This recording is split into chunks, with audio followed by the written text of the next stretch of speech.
People are made of memories, and memory is a complicated thing. We often forget things we'd like to remember, like what we studied for an exam, and we often remember things we'd rather forget, like a super embarrassing moment. Memory is something that is not entirely understood, and thus this lesson will explain it based on information that scientists have been able to discover so far. So, how does our brain manage to hold on to information and form memories? Well, the first step to memory creation is sensory input. As a person goes throughout their day, they are constantly taking in sensory information that their brain quickly and most of the time effortlessly processes. Sensory input includes smells, tastes, what a person hears, what a person is touching, and what a person sees. The information gathered during this process only stays in your brain for a few seconds. During this process, new neural connections are being created, and these neural connections are what become your memories. Neural connections are created through synapses, which are the spaces between your brain cells or neurons.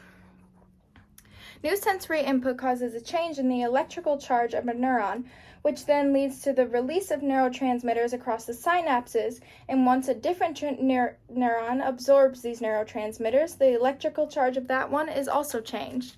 These neural networks are the physical embodiments of a person's memories. For something to become a short-term memory and eventually a long-term one, the neural circuits holding it must be repeatedly activated, and the neurons must continue to stimulate each other. Imagine it like the construction of a street. For a street to last a sufficient amount of time, people need to continue working on that road. Over time, if the workers do not check in on the road, the surface will begin to fade and cracks will form. The most important factors in the strength of a memory are repetition, attention, and emotions. If you combine these ideas, your brain essentially likes to remember what it thinks is most important to your survival.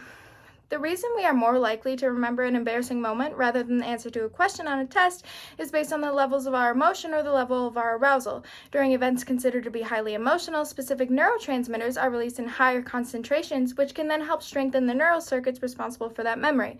The more neural activity happening during the manufacturing of a memory, the more permanent and clear that memory becomes.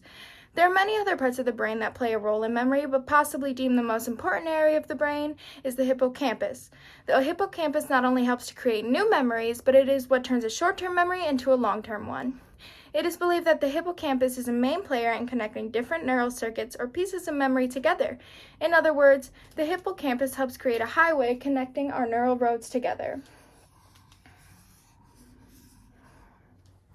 A memory could not be formed without tiny neurotransmitters making their journey across the synapses to different neurons. Our memories are the neural roads paved in our brains.